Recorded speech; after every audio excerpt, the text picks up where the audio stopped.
નમસ્કાર વિદ્યાર્થી મિત્રો, સંજ્ઞા પ્રકરણના આ ચતુર્થ વ્યાખ્યાનમાં આપ સૌનું સ્વાગત છે. ગઈકાલે આપણે સંજ્ઞા પ્રકરણનું મંગલાચરણ જોયું. પાણિની, કાત્યાયન અને પતંજલિ આ ત્રણ મુનિઓને યાદ કરી, એમની સ્તુતિ કરી, એમને નમસ્કાર કરીને આચાર્ય ભટ્ટુજી દીક્ષિતે સંજ્ઞા પ્રકરણની શરૂઆત સરસ મજાના મંગલાચરણથી કરી છે. ત્યારબાદ પ્રકરણની શરૂઆતમાં એમને માહેશ્વર સૂત્રો એટલે કે શિવ સૂત્રોની રજૂઆત કરેલી છે.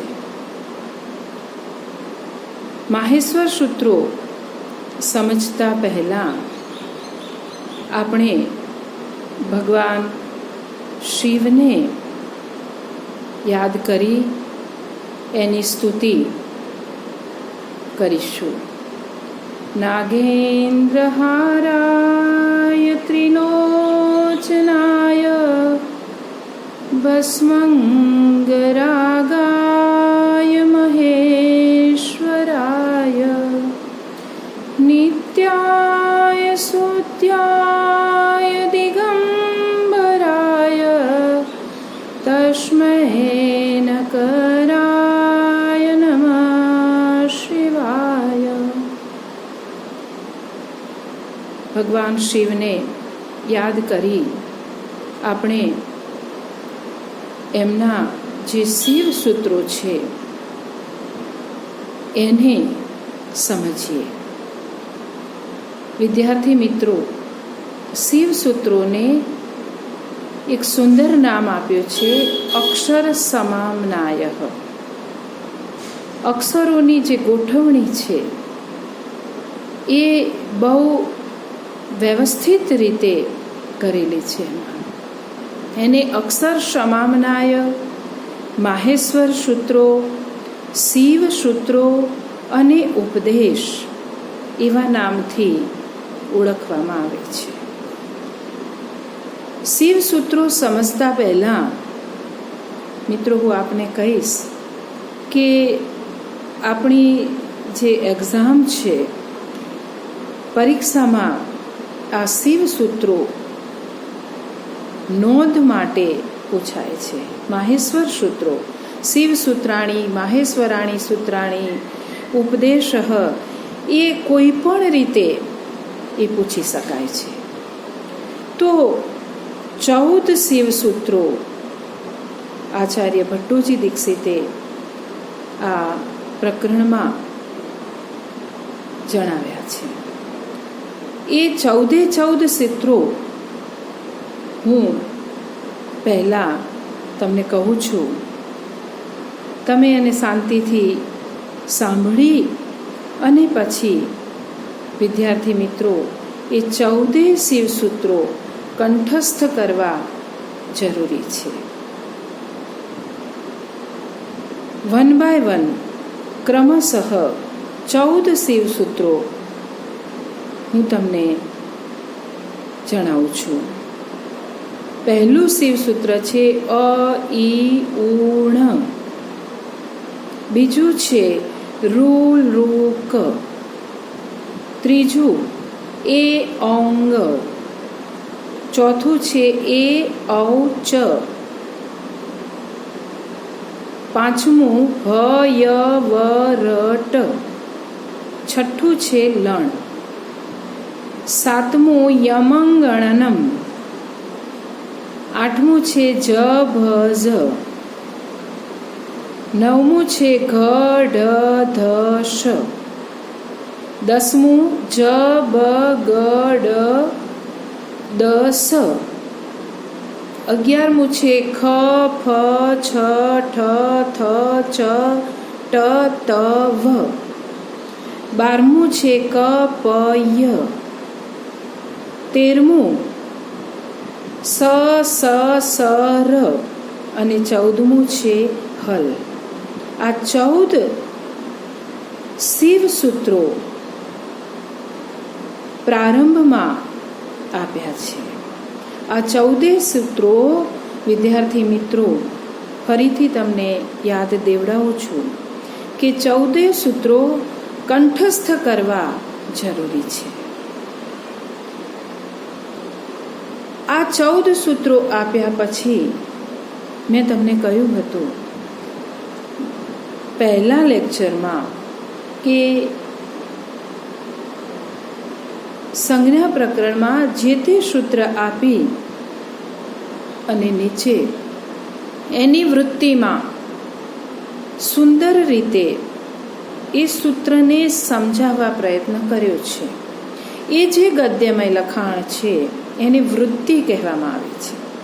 તો આ શિવ સૂત્રોની નીચે આચાર્ય ભટ્ટોજી દીક્ષિતે વૃત્તિ આપી છે અને એ વૃત્તિમાં શું કહ્યું છે? ઇતિ માહેશ્વરાણી સૂત્રાણી અણાદિ સંજ્ઞાર્થાની એષામ અંત્યઃ ઇતઃ લણ સૂત્રે અકારશ્ચ હકારાદિષુ અકારઃ ઉચ્ચારણાર્થઃ. આટલી વાત સંસ્કૃતમાં વૃત્તિમાં કરી છે. તો હવે વૃત્તિમાં શું કહ્યું છે આચાર્ય ભટ્ટોજી દીક્ષિતે એ આપણે સમજવું જરૂરી છે. તો આ જે 14 માહેશ્વર સૂત્રો છે એ શા માટે છે? ઇતિ માહેશ્વરાણી સૂત્રાણી અણાદિ સંજ્ઞાર્થાની. આ જે માહેશ્વર સૂત્રો છે એ 14 માહેશ્વર સૂત્રો અણાદિ સંજ્ઞાર્થાની એટલે અણ વગેરે સંજ્ઞાઓ બનાવવા માટે છે. તો અણ વગેરે જે છે સંજ્ઞાઓ એ સંજ્ઞાઓ પ્રત્યાહાર માટેની છે અને આ પ્રત્યાહાર બનાવવા માટે આ 14 માહેશ્વર સૂત્રો ઉપયોગી છે. અને આગળ શું કહ્યું છે? એસામ અંત્યા ઇતઃ. આ 14 જે માહેશ્વર સૂત્રો છે એના જે અંત્ય વર્ણ છે એ અંત્ય વર્ણની ઇત સંજ્ઞા થાય છે. ઇતની પણ પ્રાથમિક માહિતી મેં તમને આપી હતી કે ઇત એ પણ સ્વયં નિર્મિત સંજ્ઞા છે. એસામ અંત્યઃ ઇતઃ. આ 14 માહેશ્વર સૂત્રોના અંત્ય વર્ણની ઇત સંજ્ઞા થાય છે. એસામ અંત્યઃ ઇતઃ. ઇત વર્ણ જે છે એ પ્રત્યાહાર બનાવવા માટે ઉપયોગી છે. પણ જ્યારે પ્રત્યાહાર બની રહે છે ત્યારે એ ઇત વર્ણ ચાલ્યો જાય છે, એ પછી ઉપયોગમાં આવતો નથી. આગળ ભટ્ટોજી દીક્ષિતે શું કહ્યું છે કે લણ સૂત્રે અકારશ્ચ. લણ સૂત્રમાં રહેલો અકાર પણ ઇત છે અને હકાર વગેરેમાં રહેલો અકાર એ ઉચ્ચારણ માટે છે. આ જે વૃત્તિ છે એને ક્રમશઃ આપણે વ્યવસ્થિત રીતે ડીપમાં સમજવી જરૂરી છે. એ પહેલાં મિત્રો આપણે માહેશ્વર સૂત્રોને સમજીએ કે પાણિનીએ પોતાના ગ્રંથના આરંભે આ 14 સૂત્રો આપ્યા છે અને આ 14 સૂત્રોને માહેશ્વરાણી સૂત્રાણી એવા પવિત્ર નામથી આચાર્ય ભટ્ટોજી દીક્ષિતે નિર્દેશ કર્યો છે. આ જે સૂત્રો છે એ ભગવાન મહેશ્વર પાસેથી કૃપારૂપે પ્રાપ્ત થયા હોવાથી એને માહેશ્વર સૂત્રો એવું પવિત્ર નામ આપવામાં આવ્યું છે. માહેશ્વરાત આગતાની સૂત્રાણી ઇતિ માહેશ્વર સૂત્રાણી એવું કહેવાય છે. એવી પરંપરા છે મિત્રો કે ભગવાન શિવે તાંડવ નૃત્ય કર્યું હતું. એ આપ સૌ જાણો છો કે ભગવાન શિવે જે નૃત્ય કર્યું હતું એ તાંડવ નૃત્ય નામે ફેમસ છે. અને તાંડવ નૃત્ય કર્યા બાદ પ્રસન્ન થયા હતા ભગવાન શિવ, ખૂબ ખુશ થયા હતા, આનંદિત થયા હતા. અને એવા ભગવાન શિવે 14 વાર ડમરું વગાડ્યું અને પરિણામે આ સૂત્રોનું ઋષિઓને દર્શન થયું હતું. આવી એક પરંપરા છે અને આ પરંપરા દર્શાવતો એક શ્લોક પણ આપણા સાહિત્યમાં ઉપલબ્ધ છે. એ શ્લોક હું તમને કહું છું, આપ સમજવા પ્રયત્ન કરશો. નૃતાવસાને નટરાજ રાજો નનાદ ધક્કામ નવ પંચવારમ ઉદ્ધર્તુ કામઃ સનકાદિ સિદ્ધાન એતદ વિમર્શે શિવસૂત્રજાલમ. આ શ્લોક આપણે સમજીએ. નૃતાવસાને નટરાજ રાજો નનાદ ધક્કામ નવપંચવારમ ઉદ્ધર્તુ કામઃ સનકાદિ સિદ્ધાન એતદ વિમર્શે શિવસૂત્રજાલમ. નૃતાવસાને શબ્દો મિત્રો બરાબર સમજજો. એક એક શબ્દ પર તમે ધ્યાન રાખજો. નૃતાવસાને નૃત્ય પૂરું થતા, નૃત અવસાન, અવસાન એટલે પૂર્ણ થવું. નૃતાવસાને નૃત્ય પૂરું થતા, ભગવાન શિવનું તાંડવ નૃત્ય પૂર્ણ થતા, નટરાજ રાજ ભગવાન નટરાજ રાજ ભગવાન શિવે નૃત્ય પૂરું થતા ભગવાન શિવે નનાદ ઢક્કામ નવ પંચવારમ. નનાદ એટલે વગાડ્યું, ઢક્કામ એટલે એમનું ડમરું. કેટલી વાર વગાડ્યું? તો નવ પંચવારમ, 9 અને 5, 9 + 5 14. નનાદ ઢક્કામ નવ પંચવારમ. સમજો બરાબર. નનાદ એટલે વગાડ્યું, ઢક્કામ એટલે ડમરું. નવ પંચવારમ, 9 અને 5 14 વાર ભગવાન શિવે ડમરું વગાડ્યું. ફરીથી સમજી લો. નૃતાવસાને નૃત્ય પૂરું થતા નટરાજ રાજ શિવે પોતાનું ડમરું ઢક્કામ નનાદ નવ પંચવારમ, 9 અને 5 14 વાર ડમરું વગાડ્યું. શા માટે? બીજી લીટીમાં કહ્યું છે મિત્રો, ઉદ્ધર્તુ કામઃ સનકાદિ સિદ્ધાન.